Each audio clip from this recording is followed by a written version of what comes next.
ഫൈഹാസ് കിച്ചൻ്റെ പുതിയൊരു എപ്പിസോഡിലേക്ക് എല്ലാവർക്കും സ്വാഗതം. നിങ്ങൾ ഈ ചാനൽ ആദ്യമായാണ് കാണുന്നത് എങ്കിൽ ചാനൽ സബ്സ്ക്രൈബ് ചെയ്ത് തൊട്ടടുത്ത് കാണുന്ന ബെല്ലൈക്കൺ ക്ലിക്ക് ചെയ്ത് എന്ന് ഉറപ്പുവരുത്തുക. എങ്കിൽ മാത്രമേ ഈ ചാനലിൽ വരുന്ന പുത്തൻ വീഡിയോസ് നോട്ടിഫിക്കേഷനായി നിമിഷ നേരങ്ങൾക്കുള്ളിൽ നിങ്ങൾക്ക് അറിയുവാൻ സാധിക്കൂ. നമുക്കൊരു ചെടിയുടെ കമ്പോ ചെടിയോ കിട്ടിക്കഴിഞ്ഞാൽ അതിൽ വേര് പിടിച്ച് കിട്ടുക എന്ന് പറയുന്നത് കുറച്ച് പ്രയാസമുള്ള കാര്യമാണല്ലോ. അപ്പോൾ നമുക്ക് വീട്ടിൽ തന്നെ എങ്ങനെ ഒരു റൂട്ടിംഗ് ഹോർമോൺ തയ്യാറാക്കാം എന്നുള്ളതിനെക്കുറിച്ചാണ് ഈ വീഡിയോയിലൂടെ നമ്മൾ പരിചയപ്പെടുന്നത്. അപ്പോൾ എന്താണ് റൂട്ടിംഗ് ഹോർമോൺ? റൂട്ടിംഗ് ഹോർമോൺ എന്ന് പറഞ്ഞാൽ പ്ലാന്റ്സ് ഹോർമോണിൽ പെടുന്ന ഒരു ഘടകമാണ് റൂട്ടിംഗ് ഹോർമോൺ. ഇതിൽ ഓക്സിൻ എന്ന് പറയുന്ന ഒരു ഹോർമോണാണ് ചെടികളിൽ പെട്ടെന്ന് വേര് വരാൻ സഹായിക്കുന്ന ഒരു ഘടകം.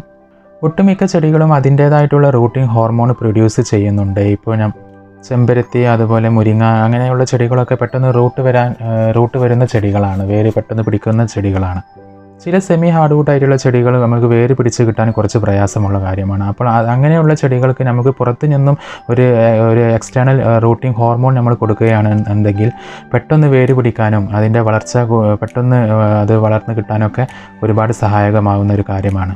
കടയിൽ നിന്ന് നമുക്ക് റൂട്ടിംഗ് ഹോർമോൺ അവൈലബിൾ ആണ്. ഇപ്പോൾ പൗഡർ രൂപത്തിലും പിന്നെ അതുപോലെ തന്നെ ലിക്വിഡ് രൂപത്തിലൊക്കെ ഹോർമോൺ അവൈലബിൾ ആണ് കടയിൽ നിന്നും. അപ്പോൾ അത് എത്രത്തോളം നമുക്ക് അതിൻ്റെ ഒരു റിസൾട്ട് കിട്ടുമെന്ന് നമുക്ക് പറയാൻ പറ്റില്ല. അപ്പോൾ വീട്ടിൽ അവൈലബിൾ ആയിട്ടുള്ള സാധനങ്ങൾ വെച്ചിട്ട് നമുക്ക് വളരെ പെട്ടെന്ന് തന്നെ നമുക്ക് റൂട്ടിംഗ് ഹോർമോൺ നമുക്ക് വീട്ടിൽ തന്നെ ഉണ്ടാക്കിയെടുക്കാം. കടയിൽ നിന്നൊന്നും വാങ്ങേണ്ട ആവശ്യം വരുന്നില്ല. അപ്പോൾ നമുക്കൊരു 85% നമുക്ക് ഇതിൽ റിസൾട്ട് കിട്ടിയിട്ടുണ്ട്. അപ്പോൾ അതുകൊണ്ട് എല്ലാവരും ഇതുപോലെ ഒന്ന് ട്രൈ ചെയ്യാൻ ശ്രമിച്ച് നോക്കുക. അപ്പോൾ എങ്ങനെയാണ് ഈ റൂട്ടിംഗ് ഹോർമോൺ ഉണ്ടാക്കിയെടുക്കാമെന്ന് നമുക്ക് നോക്കാം.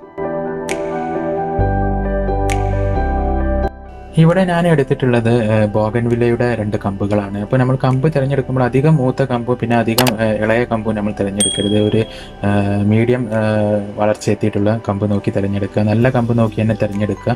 നല്ല പൂക്കളും ഇതൊക്കെയുള്ള കമ്പ് നോക്കി നമ്മൾ തിരഞ്ഞെടുക്കുക. പിന്നെ അതുപോലെ ഇതിലേക്ക് വേണ്ടത് കറ്റാർവാഴയാണ്. കറ്റാർവാഴയുടെ ജെല്ലാണ്. അപ്പോൾ ഞാനിപ്പോൾ ഇവിടെ ഒരു കറ്റാർവാഴ, അപ്പോൾ ഇത്രയും ഒരു ചെറിയ പോർഷൻ നമുക്ക് മതിയാകും. കൂടുതൽ ഒന്നും വേണ്ട. നമ്മൾ കൂടുതൽ ഉണ്ടാക്കുകയാണെന്നുണ്ടെങ്കിൽ കൂടുതൽ നമുക്കിത് മുഴുവനായിട്ട് എടുക്കാം. അപ്പോൾ ഞാനിപ്പോൾ ഇവിടെ എടുത്തിട്ടുള്ളത് ഈ ഒരു സൈസിലുള്ള ഒരു പീസാണ്. അപ്പം ഇത് കറ്റാർവാഴൻ്റെ ജെല്ല് എടുക്കുമ്പോൾ നമ്മൾ അതിൻ്റെ സ്കിന്നൊക്കെ റിമൂവ് ചെയ്തതിന് ശേഷം ഇതിൻ്റെ അരികൊക്കെ കട്ട് ചെയ്തിട്ട് ഇതുപോലെ നമ്മൾ കട്ട് ചെയ്ത് സ്കിന്നൊക്കെ റിമൂവ് ചെയ്യാം. റിമൂവ് ചെയ്തിട്ട് അതിൻ്റെ ഉള്ളിലുള്ള ആ ഒരു ഫ്ലഷ് മാത്രം ജെല്ല് മാത്രമേ നമ്മൾ എടുക്കുന്നുള്ളൂ. അപ്പോൾ ഇതുപോലെ കട്ട് ചെയ്തതിന് ശേഷം അതിൻ്റെ സ്കിന്നൊക്കെ റിമൂവ് ചെയ്തിട്ട് അതിൻ്റെ ഉള്ളിലുള്ള ജെല്ല് മാത്രം നമ്മൾ എടുക്കുക. കറ്റാർവാഴയിൽ ഓക്സിജൻ കണ്ടൻറ്റ് കൂടുതലുള്ളത് കൊണ്ട് അതും വേര് പെട്ടെന്ന് പിടിക്കാൻ സഹായകമാണ്. കണ്ടില്ല, ഇതുപോലെ ജെല്ല് മാത്രം നമുക്ക് എടുത്താൽ മതി. എന്നിട്ട് അങ്ങനെ ഇപ്പോൾ ഞാൻ 2 പീസ് ജെല്ല് എടുത്തിട്ടുണ്ട്. പിന്നെ അടുത്തതായിട്ട് ഇതിലേക്ക് വേണ്ടത് കറുവാപ്പട്ടയാണ്. കറുവാപ്പട്ടയുടെ സ്റ്റിക്ക് നമ്മൾ ഇതുപോലെ കറുവാപ്പട്ട സ്റ്റിക്ക് എടുത്തിട്ട് അത് മിക്സിയിലിട്ട് നല്ല പൗഡർ ആക്കി എടുക്കണം. പൗഡർ രൂപത്തിൽ കിട്ടുന്നുണ്ടെങ്കിൽ അത് യൂസ് ചെയ്താലും മതി, അല്ലെങ്കിൽ നമ്മൾ മിക്സിയിലിട്ട് നല്ല പൗഡർ ആക്കി എടുത്താൽ മതിയാവും. പിന്നെ ഇതിലേക്ക് യൂസ് ചെയ്യുന്നത് തേനാണ്. നല്ല തേൻ നോക്കി തന്നെ നമ്മൾ സെലക്ട് ചെയ്യാം. ഇതിപ്പോൾ എടുക്കുന്ന സാധനങ്ങളൊക്കെ കുറച്ച് ഫ്രഷ് ആയിട്ടുള്ള കാര്യങ്ങൾ തന്നെ എടുക്കാൻ ശ്രമിക്കുക. കൂടുതൽ നമ്മൾ പഴകിയതൊന്നും യൂസ് ചെയ്യാതിരിക്കുക.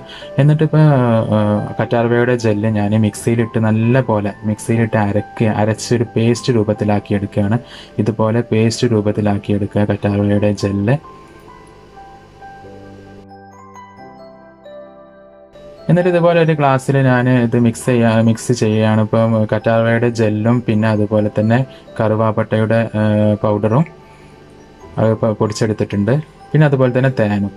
ഈ 3 കാര്യങ്ങളാണ് നമ്മൾ ഇതിലേക്ക് യൂസ് ചെയ്യുന്നത്. അപ്പോൾ ഇത് നമുക്ക് വീട്ടിൽ അവൈലബിൾ ആയിട്ടുള്ള കാര്യങ്ങൾ തന്നെയാണ്. അപ്പോൾ ഇത് 3ഉം ഇതുപോലെ ഒരു ഗ്ലാസ്സിലേക്ക് 3 എടുത്തിട്ടുള്ള ക്വാണ്ടിറ്റി എന്ന് പറഞ്ഞാൽ, ഇപ്പോൾ കറുവാപ്പട്ട ഞാൻ 1 ടീസ്പൂൺ, ഒരു 3/4 ടീസ്പൂൺ കറുവാപ്പട്ട എടുത്തിട്ടുണ്ട്. ഇപ്പോൾ ആ ചെറിയൊരു പീസ് കറ്റാർവാഴ ജെല്ലിലേക്ക് ഒരു 3/4 ടീസ്പൂൺ കറുവാപ്പട്ട എടുത്തിട്ടുണ്ട്.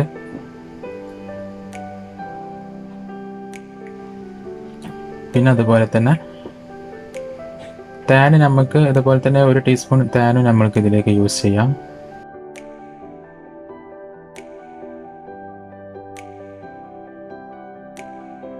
അപ്പോൾ തേൻ നമ്മൾ യൂസ് ചെയ്യുന്നത് ബാക്ടീരിയൽ ഇൻഫെക്ഷൻ ഒന്നും വരാതിരിക്കാനും വേണ്ടിയാണ്. ഇപ്പോൾ ചെടിയുടെ കമ്പുകൾക്ക് ബാക്ടീരിയ നമ്മൾ കുഴിച്ചിട്ട് കഴിഞ്ഞാൽ നട്ട് കഴിഞ്ഞാൽ ബാക്ടീരിയൽ ഇൻഫെക്ഷൻ ഒന്നും വരാതിരിക്കാൻ വേണ്ടിയാണ് നമ്മൾ തേൻ യൂസ് ചെയ്യുന്നത്. പിന്നെ അതുപോലെ തന്നെ കറുവാപ്പട്ട യൂസ് ചെയ്യുന്നത് എന്തിനാണെന്ന് വെച്ചാൽ അതിൽ ഫംഗസിൻ്റെ പ്രോബ്ലംസ് ഒന്നും ഇപ്പോൾ മണ്ണിൽ ഫംഗസിൻ്റെ പ്രോബ്ലം വന്നിട്ട് ചെടികൾ വാടിപ്പോകാൻ ചാൻസ് ഉണ്ട്, കരിഞ്ഞു പോകാനൊക്കെ ചാൻസ് കൂടുതലാണ്. അപ്പോൾ അതുകൊണ്ടാണ് നമ്മൾ കറുവാപ്പട്ട യൂസ് ചെയ്യുന്നത്. അപ്പോൾ ഇത് മൂന്നും കൂടി നല്ലപോലെ ഇതുപോലെ നല്ലവണ്ണം ഒരു 1-2 മിനിറ്റ് നമ്മൾ ഇത് മൂന്നും കൂടി നല്ലവണ്ണം ഒന്ന് മിക്സ് ചെയ്ത് കൊടുക്കണം. അത് ഒരുപോലെ ഒന്ന് മിക്സ് ആയിട്ട് വരണം. എന്നിട്ട് ഇതിലേക്ക് മിക്സ് ആക്കിയതിന് ശേഷം നമ്മൾ ആദ്യം എടുത്തു വെച്ചിട്ടുള്ള കമ്പ് ഇതിൽ ഒരു അരമണിക്കൂർ, മാക്സിമം ഒരു അരമണിക്കൂർ മുക്കി വെക്കുകയാണ് ചെയ്യുന്നത്. അപ്പോൾ കമ്പ് എടുക്കുമ്പോൾ ശ്രദ്ധിക്കേണ്ട കാര്യം, കമ്പ് നമ്മൾ കട്ട് ചെയ്യുമ്പോൾ അതിൻ്റെ ഒരു ചെരിച്ച് വേണം നമ്മൾ കട്ട് ചെയ്യാൻ. കട്ട് ചെയ്തതിന് ശേഷം അതിൻ്റെ കൂടുതലുള്ള കൊമ്പുകളൊക്കെ, എക്സ്ട്രാ കമ്പുകളൊക്കെ നമ്മളത് റിമൂവ് ചെയ്ത് കൊടുത്തതിന് ശേഷം ഇതുപോലെ നമ്മൾ ഈ റൂട്ടിംഗ് ഹോർമോണിൽ മുക്കി വെക്കുകയാണ് ചെയ്യുന്നത്. അപ്പോൾ ഒരു മാക്സിമം ഒരു 20 to 30 മിനിറ്റ്സ് നമ്മളിത് ഇങ്ങനെ മുക്കി വെച്ചാൽ മതിയാകും. എന്നിട്ട് ഇതുപോലെ ഒരു പോട്ടി മിക്സിലേക്ക് നമ്മൾ അത് വെച്ച് കൊടുക്കുകയാണ് ചെയ്യുന്നത്. അപ്പം ഇവിടെ ഇപ്പോൾ ഞാൻ എടുത്തിട്ടുള്ളത് മണ്ണും മണലും പിന്നെ ചകിരിച്ചോറും കൂടിയിട്ടുള്ള ഒരു പോട്ടി മിക്സാണ്. പിന്നെ വേണമെന്നുണ്ടെങ്കിൽ നമുക്ക് ചാണകപ്പൊടിയും ചേർത്ത് കൊടുക്കാം. എന്നിട്ട് നമ്മൾ ഇതിന് മുന്നേ ഹോർമോണിൽ കുത്തിവെച്ചിട്ടുള്ള കമ്പുകൾ ഇതിലേക്ക് ഇതുപോലെ വെച്ച് കൊടുക്കുകയാണ് ചെയ്യുന്നത്. വെച്ച് കൊടുത്തിട്ട് ഒന്ന് പ്രസ് ചെയ്ത് കൊടുക്കുക. മെയിനായിട്ട് ശ്രദ്ധിക്കേണ്ട കാര്യമെന്ന് പറഞ്ഞാൽ ഇത് നമ്മൾ തണലിലാണ് വെക്കേണ്ടത്. നേരിട്ട് വെയിലത്ത് വെക്കരുത്, തണലിൽ വേണം വെക്കാൻ. ഇങ്ങനെ വെച്ചതിന് ശേഷം അതിൻ്റെ മുകളിലൂടെ ഒരു പൊളിത്തീൻ കവർ ഇതിൻ്റെ മുകളിലൂടെ വെച്ച് കൊടുക്കുന്നത് നല്ലതാണ്. ഒരു അതിൻ്റെ ഹ്യൂമിഡിറ്റി ബാലൻസ് ആവാൻ വേണ്ടി നമ്മളൊരു പൊളിത്തീൻ കവർ ചെയ്ത് വെക്കുന്നത് നല്ലതാണ്. എന്നിട്ട് അതിനെ നമ്മൾ തണലിൽ വെക്കാൻ ശ്രമിക്കുക.